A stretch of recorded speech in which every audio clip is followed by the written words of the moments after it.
With one interview this week, the Vatican's new Secretary of State may have signaled that the Roman Catholic Church is open to a very big change. Archbishop Pietro Parolin told Venezuela's El Universal newspaper, quote, "Celibacy is not an institution. But look, it is also true that you can discuss it because, as you say, this is not a dogma of the Church." As stated in Canon 277 of the Vatican Legal Code, clerics are bound to celibacy, which is a special gift of God by which sacred ministers can adhere more easily to Christ with an undivided heart and are able to dedicate themselves more freely to the service of God and humanity. But just last year, when he was still a cardinal, Pope Francis said in an interview about church celibacy, quote, "It is a matter of discipline, not of faith. It can change." So now that he's in charge of the Vatican, is it a big deal that the Pope's #2 is hinting at that change? And if that can change, are we going to see other changes? Women in the priesthood? I mean, it would be really exciting. Joining me now to discuss how big or small a deal this is, our sister Camille Enzo, who is commentator for 1010 Wins Radio and former president of the Leadership Conference on Women Religious at Fordham Theology professor Michael Peppard, and Anthea Butler, professor of religious studies and graduate chair of religion at the University of Pennsylvania. I'm sorry, for some reason they're falling together here for me. Sister Camille, I want to start with you. What is meant to be the role of celibacy, and what would happen if, in fact, the Church began to think about changing it? Well, you've already described the role of celibacy. It's supposed to keep the priest more separate from concerns that are not ministerial. In reality, that works or it doesn't work. You can put your energy wherever you want.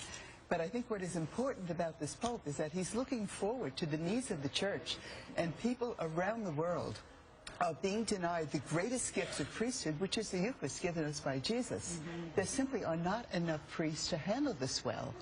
And those who are priests, who are celibate priests, are so stressed and so strained because so many of them have to manage several parishes, not just one. So this signal from the Pope is a graced moment that I hope the Church, all the Church, will listen to and embrace, and I hope it will signal the change that many of us have longed for. So you framed that a little differently, I think, than I had been thinking of it. So I was thinking, okay, so dropping celibacy might mean the recruitment of additional priests, which I thought of as an organizational good for the World Catholic Church. But you framed it there as a question of the capacity to provide Eucharist. So you framed it not just as an organizational good there, but as a sacred good.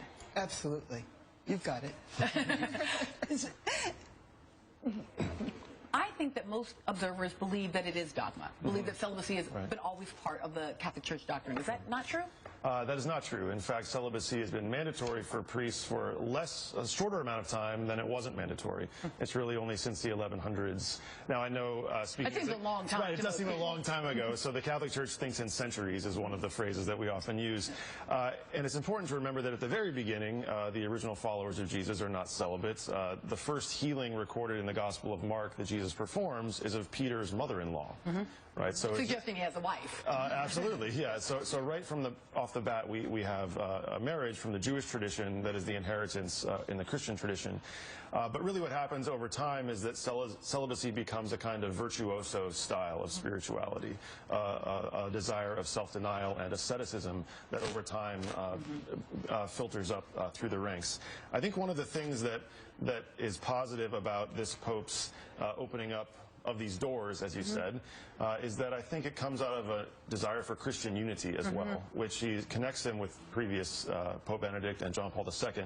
In the Eastern churches, Greek, Russian, Syriac, Ukrainian, there are married clergy, and obviously in all the Protestant denominations are married clergy. So one of his main themes has been Christian unity, ecumenism, and this might be a signal towards that. Now, Anthea, I have made no bones about the fact that I stand for this Pope. I really like this Pope. It doesn't mean I agree with absolutely everything, but I love the things that we keep seeing emerging week after week around poverty and inequality.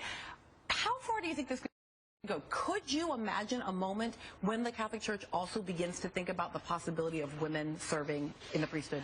I could imagine that moment. I think that moment is about 75 to 100 years off. I don't well, think the it's Catholic Church thinks in millennia. Yeah, and as a historian, I'm thinking that way too in that case. I mean, but it is fair to say, I should say this up front, is that we already have married priests in the Catholic Church.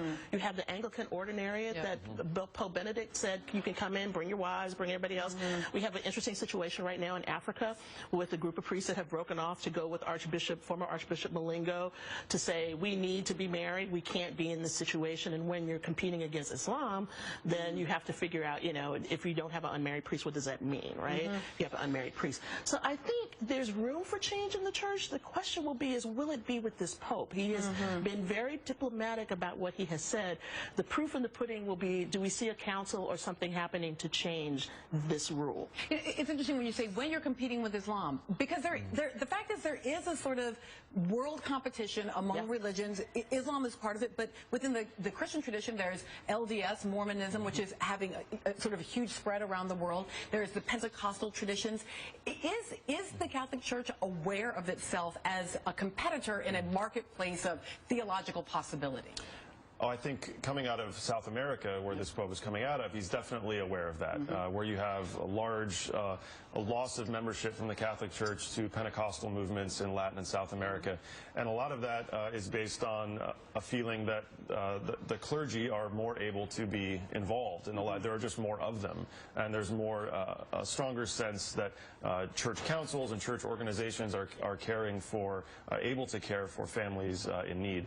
And so I think he's very much aware that the traditional Catholic regions can be lost, and some of that culture can be lost. But Sister Grail, how much of this is just an American Catholic obsession, the kind of quirkiness that is the American way of doing Catholicism, to see the Pope behaving in these ways that seem so surprising to us? Well, we recently had a visit from a Father Helmut Schuler from Austria, a pastor there, and he went to 15 American cities representing not only the Austrian church, but the Irish church, all saying pretty much the same things. I mean, we really need help. And one of the things I have not heard anybody raise is this Pope's great concern for poverty, material poverty, but that extends to emotional and spiritual poverty too.